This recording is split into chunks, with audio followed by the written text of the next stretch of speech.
Nay, bakit po? Mga sinungaling kayo? Paano niyo nagawa sa akin to, ha? Nay, anong sinasabi mo? Hindi namin maintindihan. Ikaw, Scarlett, sabi mo doktor ka, di ba? Bakit katulong ang trabaho mo sa New York, ha? Nay. Ikaw, Brianna, teacher ka, di ba? Bakit nakita ka nilang nasa bar at sumasayaw-sayaw ka pa? Ikaw, Michael, akala ko may engineer na ako. Ngayon pala, nangi-scam ka lang ng tao! Bakit nyo tinago sa akin to, ha? Nay, hindi kasi ako nakapasa bilang nurse sa New York. Sabi nila, mas magaling kasi talaga si Brianna compare sa akin. Kaya rumakit muna ako bilang katulong para makapag-aral ulit. Oo, Nay, sumasayaw ako sa bar. Pero di ko binibenta ang katawan ko. Kinilangan ko lang yung pera para makagraduate na ako bilang teacher. Ayoko na kasi manghingi sa'yo eh. Ang baba kasi ng sweldo ng engineer, Nay, kaya humanap ako ng paraan para kumita ng pera. Alam ko mali ang pagiging scammer pero yun ang bumuhay sa akin, Nay. Mga anak! Sana sinabi niyo sa akin! Pamilya tayo dito, diba? Magtutulungan tayo! Bakit tinago niyo sa akin? Natakot kasi kami, Nay, na baka ma-disappoint ka namin. Alam kasi namin yung paghihirap mo. Mapag-aral lang kami. Anak ko kayo! Gagawin ko lahat para sa inyo. Sa tingin nyo ba hindi ko kayo tatanggapin, ha? Kaya itigil nyo na yung mga ginagawa nyo. Lalo ka na, Miguel. Opo, Nay. Sama-sama tayong bumangon. Nay, sorry. Wow, ang sweet naman. Isa ka pa. Gusto mo talaga masira itong pamilya namin, no? Lumayas ka dito, pamilyang peke. Ano? Palibhasa, di ka mahal ng pamilya mo. Mga ate, kuya, proud pa rin kami sa inyo. Mga anak, simula ngayon, sama-sama na tayo, ha? Walang iwanan at walang magtatago, ha? Promise? Promise, Nay. Hindi na kami magtatago.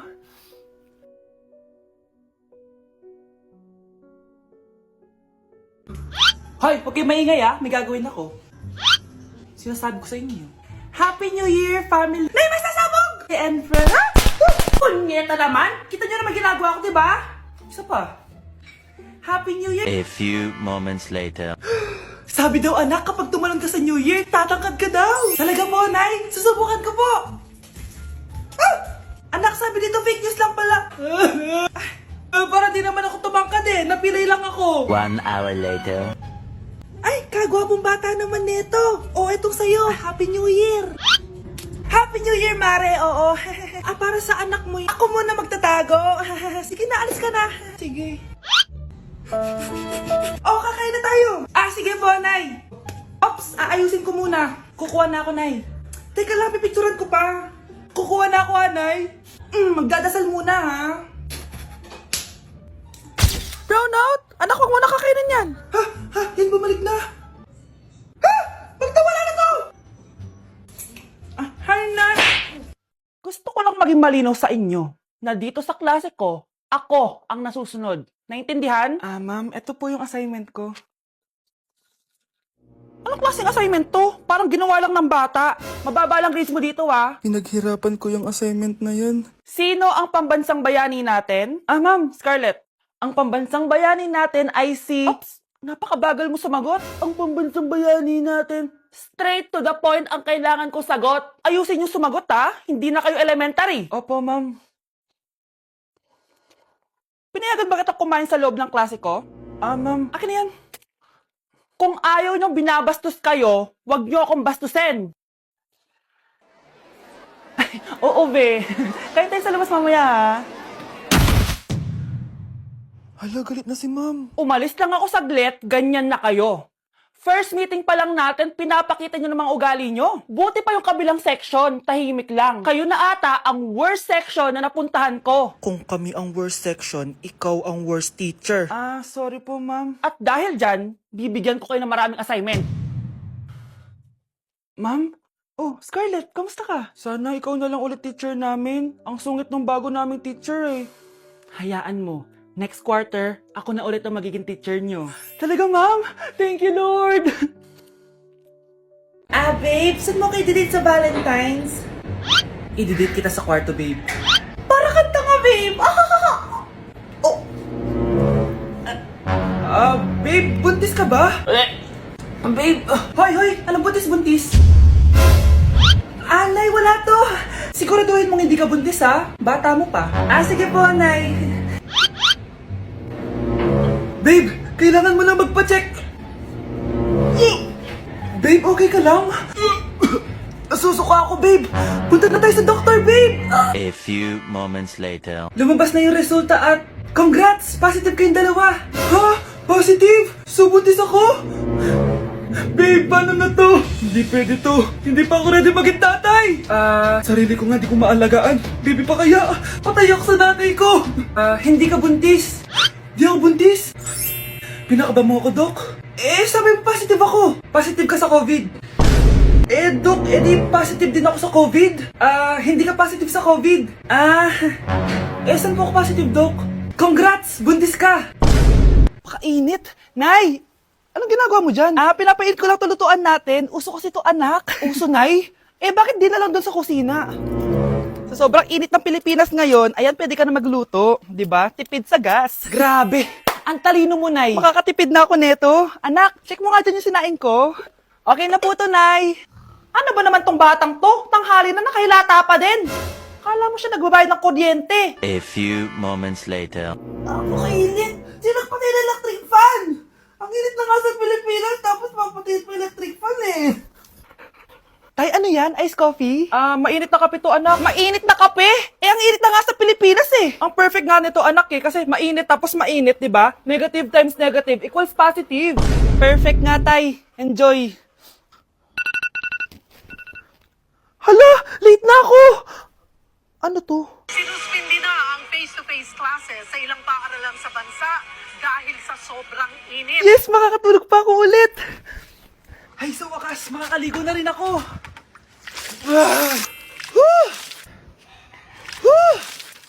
Hi, Cheska! Hi. Alam mo ba kung bakit mainit sa Pilipinas? Bakit? Kasi, hot ako! Pero natabo. Yan! Ang init-init na ka sa Pilipinas tapos mag-joke ka pa ng ganyan! Sungit! Number 1. Ano ang war na naganap noong 1939? Ako, ma'am. Okay, Kyle? Battle of Yultong. Anong Battle of Yultong na yan, ha? Puro ka kasi TikTok eh. Yun po kasi yung uso, ma'am eh. World War II yun, class, ha? Puro ka kasi cellphone, kaya di mo alam. Confiscate ko yan eh. Number 2. Madali na lang to, ha? What is the Philippine National Anthem? Ma'am, alam ko yan. Yes, Scarlett. Ano kasi yun, Loop? Selos by Shaira? Anong selos-selos, ha? At di ko alam bakit ba nagkakaganto. Pinagluloko niyo ba ako dito, ha? Lupang hinirang yon. Ay, iba pala, ma'am. Lahat kasi sila kinakanta yan eh. Aba, saan kayo galing, ha? Sa kantin po, ma'am. Ang kakapal ng mga mukha nyo! Hindi nyo na alam yung mga boundaries nyo! Bes, alam ko na to. Magte-trending si ma'am. Hala, nakalive pala ako. Ano ba?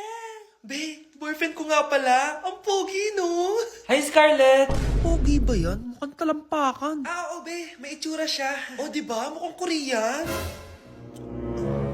Be, ang ganda ng makeup ko, no? Slay, diba? Slay ba yan? Mukhang pampatay yung makeup. Oo, be. Slay! Diba? Pwede na ako maging makeup artist. Makeup artist ng mga patay. Akin ka na lang. Ganda ng boses ko, no? Oo, be. Ang lamig ng boses mo. Ano kaya maganda i-cover next? Siguro cover your mouth na lang. Scarlett, okay ka lang? Akala mo ang pogi ng boyfriend mo? Ang pangit niya! Mukha siyang ingrown! Wala kang taste! At ikaw naman, akala mo slay ang makeup mo? Hindi! Mukha kang ililibing! Alam ko na kung ano next na i-cover mo! Yang bibig mo! Hindi ka naman marunong kumanta! Ang baho pa ng hininga mo! Grabe ka naman! Sorry guys, hindi ko mapigilan di man lait. Anak, sigurado ka na bang itutuloy mo yung pagpunta mo sa ibang bansa? Huwag ka na malungkot, Nay. Kailangan ko magtrabaho doon. Para sa inyo ni Kyle. Ate, mamimiss ka namin. Basta anak ha, palagi kang mag-iingat doon. Kapag inaabuso ka nila, tawagan mo lang ako. Ano ka ba, Nay? Think positive lang tayo, ha? Sige na, baka malate pa ako sa flight ko. Bye-bye na, mamimiss ko kayo. Bye, anak. Nay, tumatawag si ate. Talaga? Hello, anak. Kamusta ka na? Nay, nakuha ko na sweldo ko. Nagpadala pala ako sa inyo, ha? Kumain kayo sa labas. Salamat sa binigay mo, anak, ha? Okay ka lang ba? Kapag may problema ka, tumawag ka lang, ha? Opo, Nay. Mababait yung mga amo ko. Huwag kang mag-alala. Nay, may pinadala si ate oh. Nakamaleta pa. Surprise, Nay! Mga damit at sapatos yan para sa inyo. Siyempre, may chocolate din. Naku anak, nag-abala ka pa. Pero salamat ha. Sana inipon mo na lang yung pinanggas mo dito. Okay lang, Nay. Tinaasan nga nila yung sweldo ko kasi magaling daw ako maglinis ng bahay. Sige anak, galingan mo palalo ha. Wow, ang daming laman! Bakit di sumasagot si Scarlett? Baka busy. Anak, tumawag na ba ate mo? Ilang araw na siyang di tumatawag ah. Nay, may tumatawag. Ay, salamat sa Diyos, tumawag na. Hello anak. Nay, may pinadala ulit sa ate. Ah, ang bigat. Ano? Anong nawawala? Ano kaya naman nito? Hello? Hello?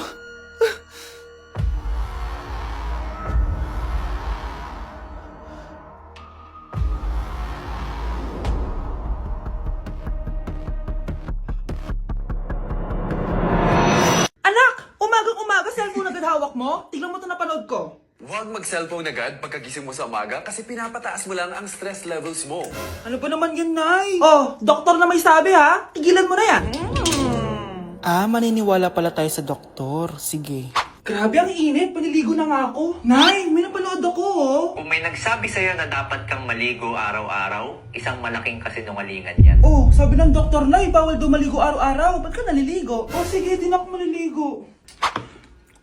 Kung akala mong healthy ang mga prutas, pakinggan mo tong sasabihin ko. Oh, Nay, nagsalita na yung doktor ha. Huwag ka na kumagat dyan. Pati ba naman prutas? Ay, magmamatcha na lang ako. Kung akala mong healthy ang mga matcha, pakinggan mo tong sasabihin ko. Hala, sabi ng doktor, hindi daw healthy yung matcha, Nay. Huwag mo na inumin yan, ha? Pati matcha bawal. Sinisira mo ang utak mo sa paggamit ng mga betchin. Oh, Nay, sabi ng doktor, sinisira mo daw utak mo. Huwag ka na maglagay niyan. Tama na! Oo na, lahat ng ginagawa ko masama sa akin. O sige, Nay, titigil na ako. Basta mag-cellphone na ako, ha? Sige na, mag-cellphone ka na. Pero huwag ka magpupuyat, ha? Masama pa rin yon. Malaking kasinungalingan yung sinasabi nilang bawal ka magpuyat. Anong sabi mo, Nay? Sabi ng doktor, pwede naman eh. Bye!